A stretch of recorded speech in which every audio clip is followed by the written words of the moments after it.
All right, welcome back to the Good Knowledge, Evil Ignorance podcast. This is episode 5, and I am Kyle. I was having a conversation with coworkers, as it usually happens this way, and we were talking about, ideas about, I don't want to bring up philosophical stuff every time I'm at work because people are going to get very bored with that. Some people don't like that because they don't like to think this way, which is fine. I don't blame them. You just want to work, and you want to talk about normal stuff. Totally get it. And I don't want to impose myself on others, but we were chatting, and, the idea came up about truths, and I mentioned rules. I said, well, I feel like there are certain, rules that exist, whether it be through, a higher power or just through evolution and, natural selection. And, maybe there are rules on how to treat each other and how to be in a relationship. And they weren't really having it. They were like, nah, I think it just depends on the person and yada, yada. I went, well, yeah, sure, but I'm speaking generally, And rules have always been, it was funny to hear me say that because rules have always been mostly a hate relationship. I've always hated rules, especially the obligatory, pointless, there for the lowest common denominator kind of rules, speeding. I detest speeding laws so much. It should be reckless driving. If you are driving recklessly that could endanger those around you, then yeah, get a ticket. But if you're just going over the speed limit and there's no one else on the road, why bother? But the reason the rule is there is because the majority of people get into accidents when they go fast, and so they just thought, well, we'll just put a speed limit and call it a day. That way no one's racing around like it's the Autobahn, and we can stop accidents, which maybe worked. I don't know. It worked for the common denominator, maybe. Doesn't work for you and me. We can speed, and we can get away with it, and we're not going to kill anybody. And I'll try to use a non-traffic, because I bring up traffic a lot. I'll try to use a non-traffic related example. For instance, when I was working at Red Lobster, they had this rule that you had to sell a certain add-on average. And so if you sold appetizers or alcoholic beverages, those were add-ons because they are incredibly marked up, and the restaurant makes a lot of their money from those options. And at the time, I was working heavy lunch shifts, and I was working a lot, and I'd work a couple night shifts. And, not a lot of people order alcoholic drinks or appetizers at lunch. They come in and they order the Sailor's Platter, which is like $12. And so I probably already told this story, didn't I? Pretty confident I already told the story, but I'll tell it in more detail. And so I was working so much with so many people who were buying less stuff, but also spending more money in general, or not spending more money, but I was making more money with them because of just volume. I had a lot of people come into lunch, and I would serve them and get good tips. I was doing all right. But nobody ordered appetizers or alcoholic drinks, or if they did, it wasn't a lot of them. And so when you looked at my add-on average, which means how much add-ons am I selling on average, they take the number of add-ons you sold, divide that by the hours you work, and get a number. And my number was really low, because I was working 40 hours a week and doing so on lunch. And then when you compared that average to, say, a part-time employee who worked only Friday, Saturday, Sunday shifts, which are higher alcoholic drinks and higher appetizers, and they're only working 3 shifts, so they have less hours. When they did that math, these individuals were selling less in total, but because of their average, they were higher up on the sheet, and they were all good to go. They were fine. They were actually making less money for the company, but because of the way they set up this add-on average, it made me look worse, even though I was obviously a better server, obviously a more dedicated employee, a better team worker, all of the above, but this rule was there, and I got written up 2 times because my add-on average was so low. And I even did the math and showed them how I was actually making more money than the top 3. I was making the company more money in my 40 hours a week than the top 3 top add-on averaged servers. And I did this math to them on the back of, I did it on the back of the write-up sheet, which was really funny. on the second time I got written up. And the manager's like, yeah, well, you know what, Kyle, I get it, but this is just what we have to do. If you don't have this certain thing, we have to write you up. And I said, if you write me up a third time, you can fire me. Are you really going to fire me for making more money but having a less statistical average on your rule? And he said, that depends on how it goes. And so I refused to sign it.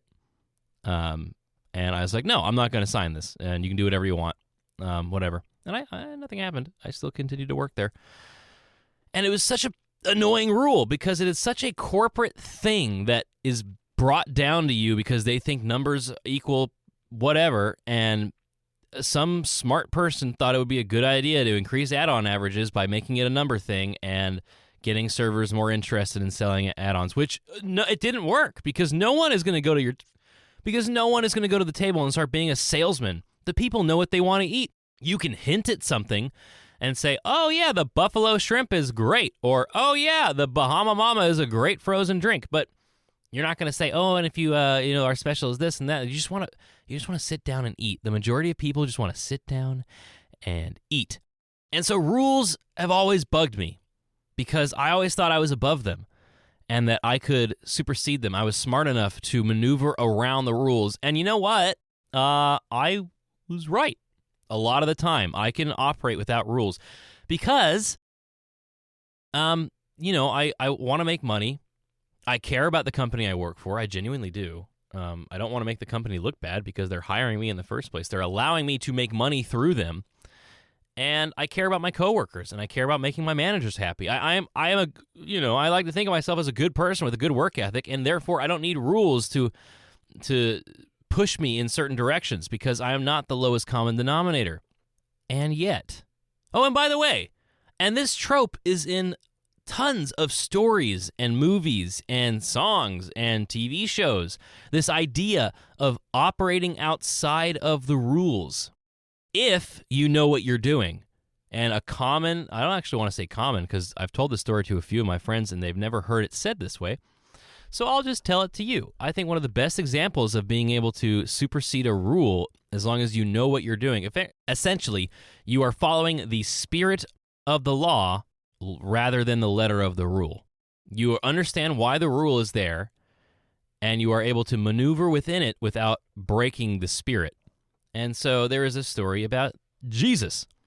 And from what I'm told, Jesus was walking down the pasture one day, came across this shepherd who was shepherding on a Sunday, the Sabbath, the rest day, the day of rest. And Jesus is like, hey, man, you're supposed to be chilling out at home, not doing anything. Like, you're supposed to be resting and praising God and whatnot. And the shepherd goes, yeah, man, I get it. I promise I did some praying earlier. But, hey, if I'm not out here doing my job every day of the week, my sheep are going to go hungry or they might get eaten by wolves. And then I won't have a way to feed me or my family for the rest of my life. And so I figure, I'll still take a rest after because I work less throughout the week. I'm obviously paraphrasing here and making up some bits of the story, but you know what I'm saying. He's like, yeah, but I rest and make sure I give my time to God in other ways, but I can't take a whole day off, because then the sheep are not going to thrive. And Jesus goes, well, if you know not what you do, you are damned. But if you know what you do, then you are blessed, or something like that. And what I think he's saying there is if you don't know why you're breaking the rule, if you're just breaking it with a haphazard sense of, teenaged angst, and you're just breaking it because you're trying to be an anarchic rebel, then you're going to only cause problems with yourself. But if you understand why the rule is there, and you maneuver around it and make make up for it, and try your best to live by the spirit of that rule, then you're okay. And yeah, that makes sense to me. Think about any Mission Impossible movie where Tom Cruise is like, yeah, I know we got to do it this way, but this is how we got to do it because if we do it that way by the letter of the rule, we're going to fail. And I'm going to do it my way because I know it's going to work. And then the whole point of the movie is like, oh no, his way is almost not going to work. And then it works because Tom Cruise is badass and is able to work around the rules and make it so that he will still succeed and everybody will be happy and the nuclear bomb won't go off. He's not just breaking the rules to break the rules. He's doing so because he knows he needs to do so in order to win. And I'm not comparing my Red Lobster stint to stopping a nuclear bomb, but it's kind of the same deal, right?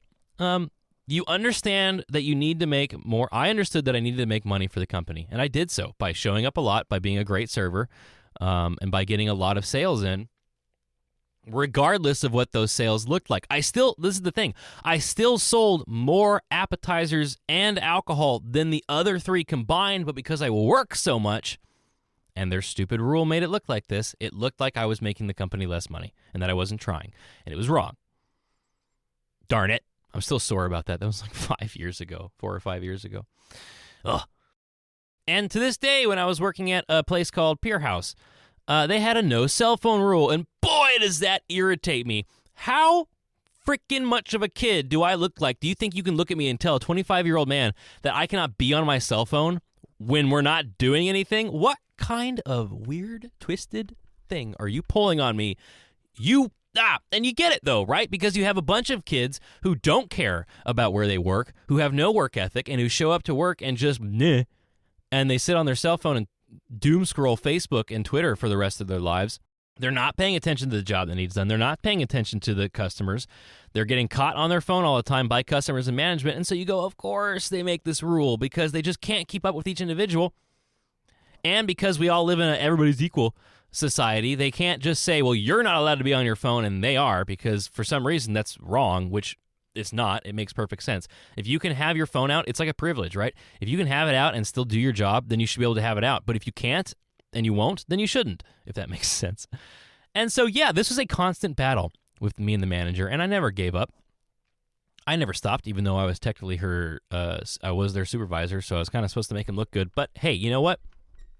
Might have been a little unprofessional of me, I admit. Okay, I admit I could have done things better. Obviously, we're all flawed individuals.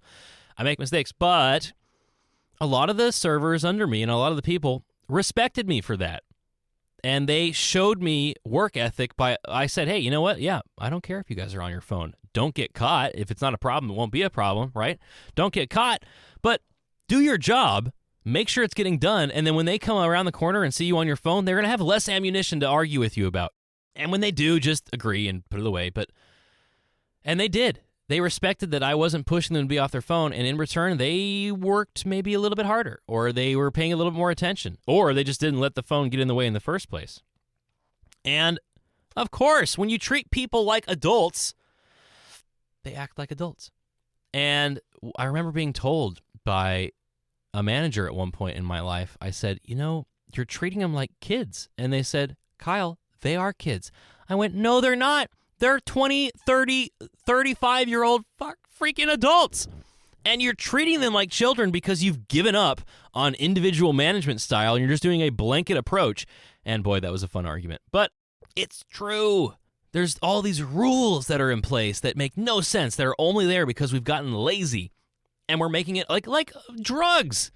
You think marijuana should be legal and yet alcohol should be, you think marijuana should be illegal, but alcohol should be legal? Alcohol is like the number one leader of murder, of domestic abuse, of accidents. Alcohol causes so many problems. Marijuana doesn't.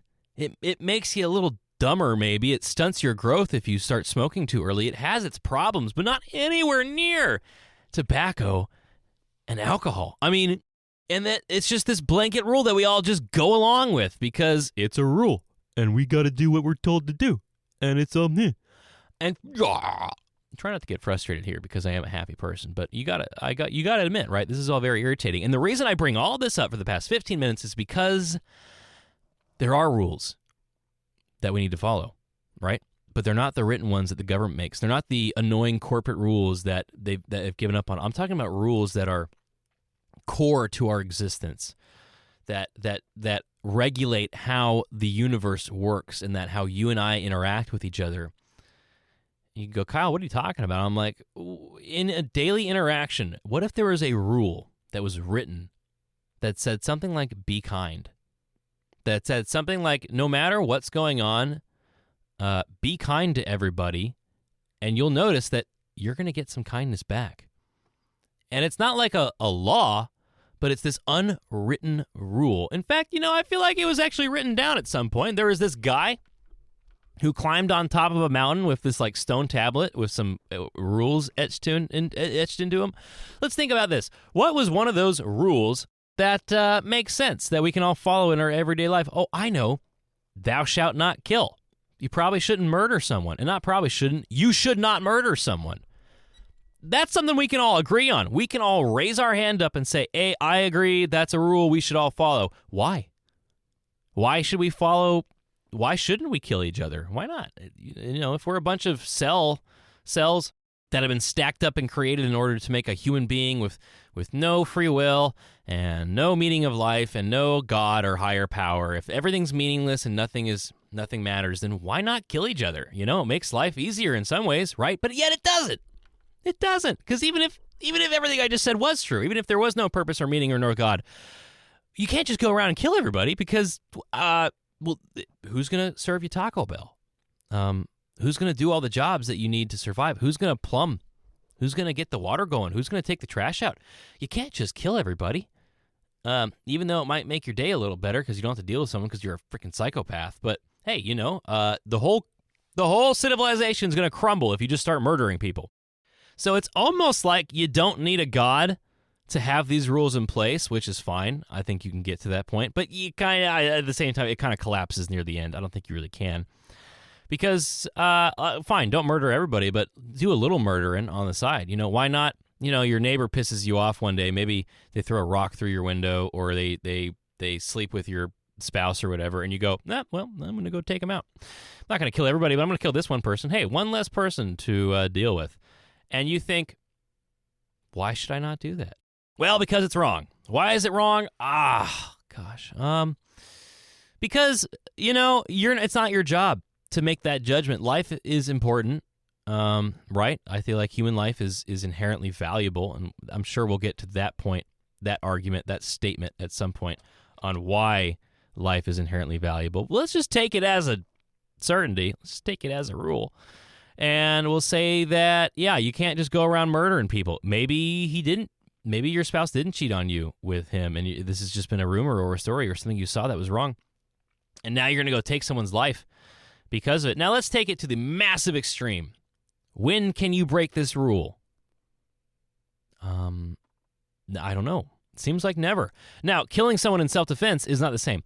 War, not the same. We can differentiate that. Self-defense is not the same. You are defending yourself, and a tragedy happens, and the other person dies, which you could call it a tragedy, but probably not if they attacked you. Then that's what can happen if you attack someone. You could die.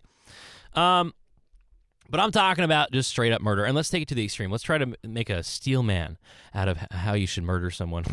Jesus. Let's say we're talking about, a pedophile. And I mean a pedophile who's out there pedophiling.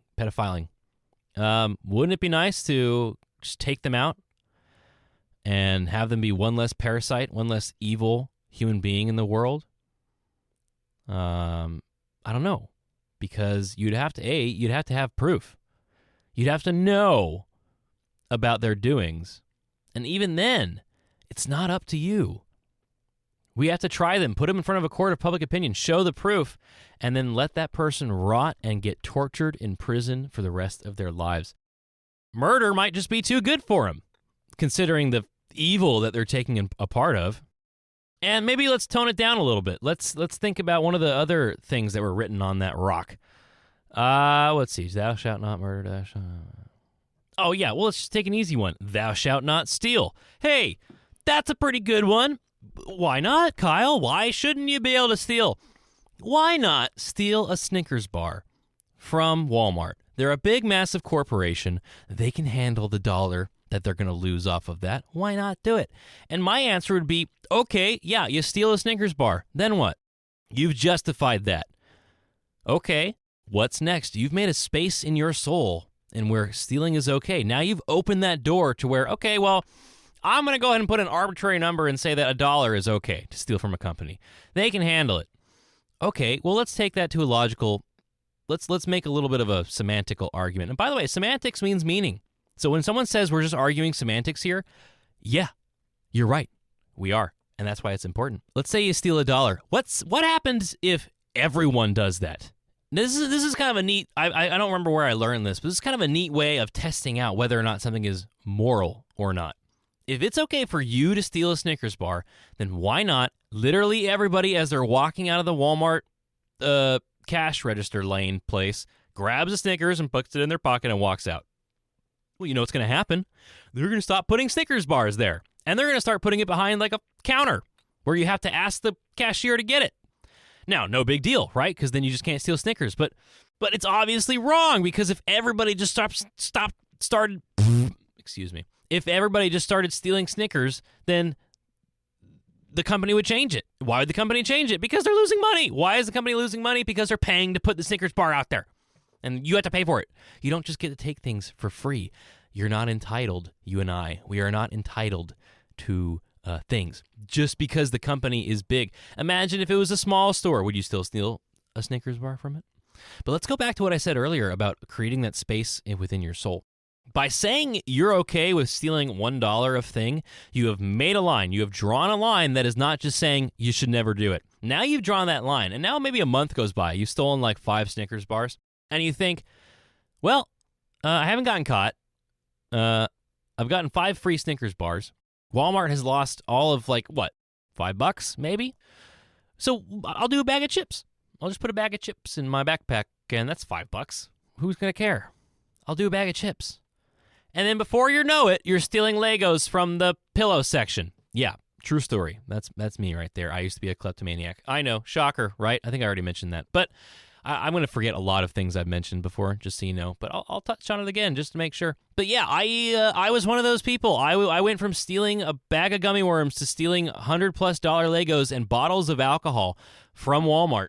Because whatever, they can handle it.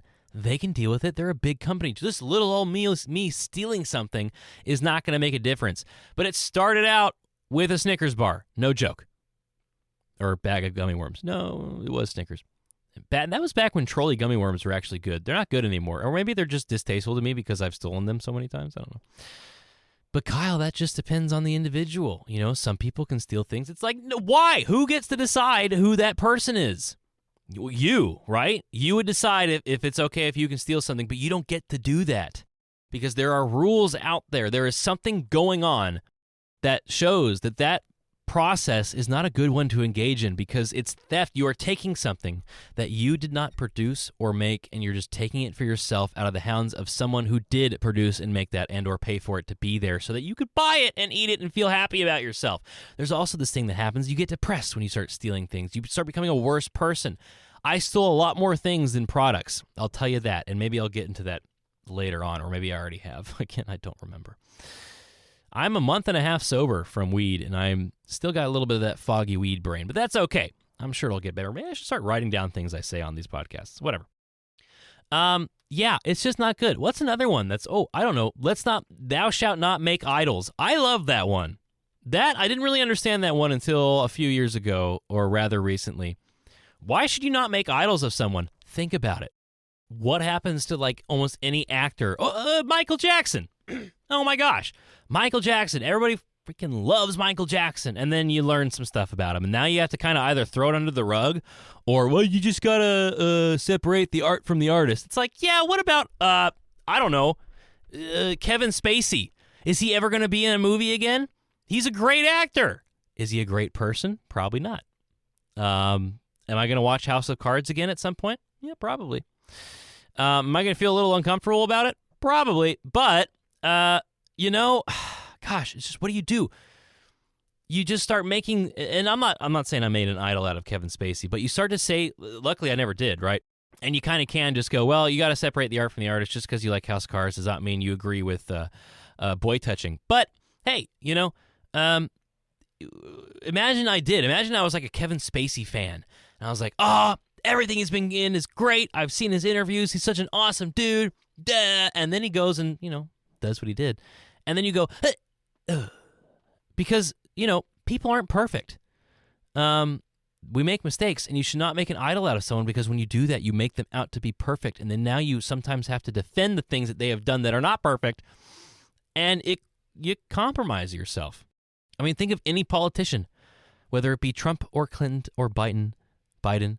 You get up there and you say, they're going to save us from the other side. They are going to bring us back to prosperity and yada, yada, yada. And then they go and do something that's not so great. And now you got to defend it, or you got to think, okay, well, maybe not everybody's perfect. Don't make an idol of someone because they're going to fail you. What's that? It's kind of like don't ever meet your hero because you're going to get disappointed. Like Harrison Ford. I will watch every movie that Harrison Ford is in.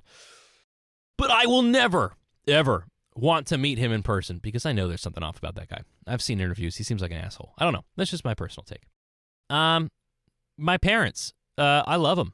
I think they're great. They have flaws. I don't think they're perfect. I'm not going to idolize them because I would have to then defend some of the things that they do that I don't agree with, or the things they say, or I would just have to trust everything they said and believe everything they said. And maybe you shouldn't do that all the times.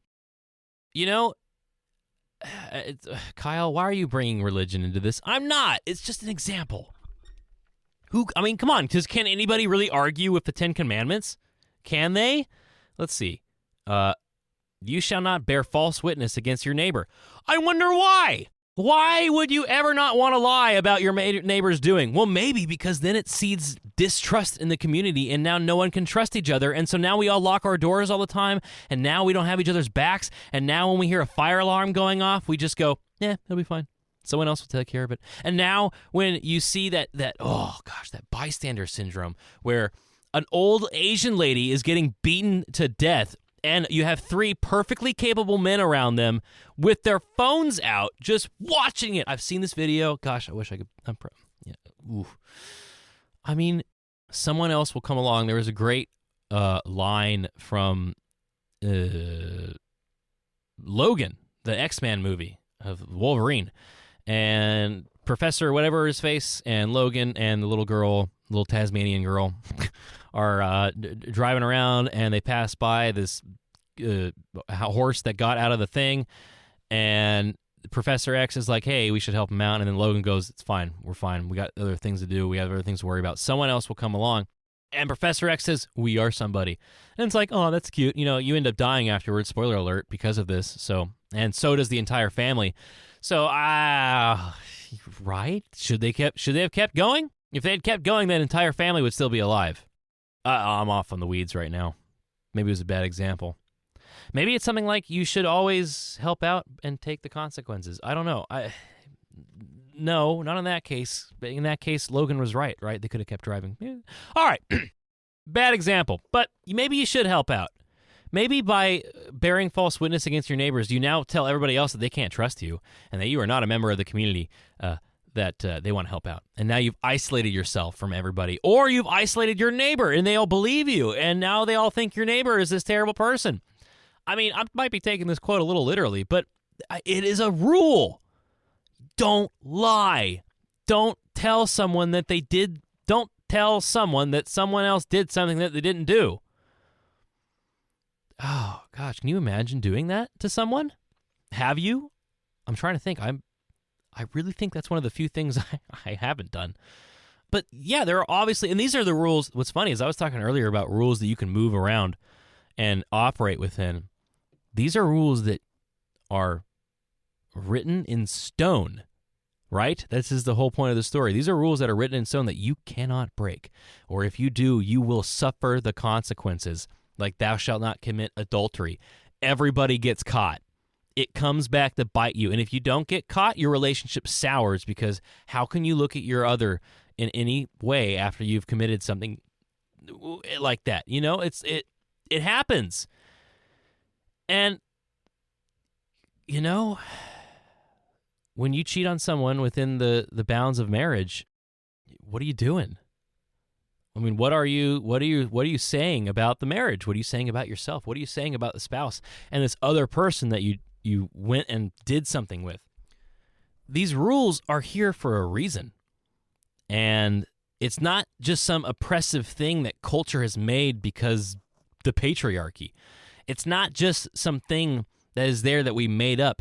They are there because they exist in the world, because if you do otherwise, you're going to get wiped out. And I really believe that nowadays. There are certain things that I have to do. Even if I don't want to do them, even if I think it'll be easier to do anything else the other way, there are things that I know I have to do. There are rules that I have discovered that have to be followed, that go outside of the Ten Commandments, other rules that have been written in stone, metaphorically speaking. And discovering those rules is what we're going to try to do here with this podcast. I'm just setting up the idea that there are. Once I'm done touching on these ideas, it probably will be just a few more episodes. I'm going to start doing some long-form, data-driven, Socratic method style chit-chatting. And it's going to be more scripted. Not scripted. It's going to have actual pieces of paper in front of me that are probably going to be taped to bits of my clothing in my closet. But I think we can pretty much say that there are some rules that we have to follow. Just like there are written rules, not carved in stone, but written on paper that we can move and maneuver through. And we have to be good members of society in order to do that. We can't just do it like a anxiety-ridden teenager. I think I've rambled enough about this in my closet. Thank you for listening. I hope you agree with what I've said, or at least you are interested in the things I've said. If you have comments, if you have disagreements, if you have something I've missed, something I should have said differently or better, whatever, I don't care. Comment. I got a Twitter. It's at GKEI. Good knowledge, yeah. GKEI 2023. It's the Good Knowledge, Evil Ignorance podcast. My name's Kyle. Thanks for listening. We'll see you next time.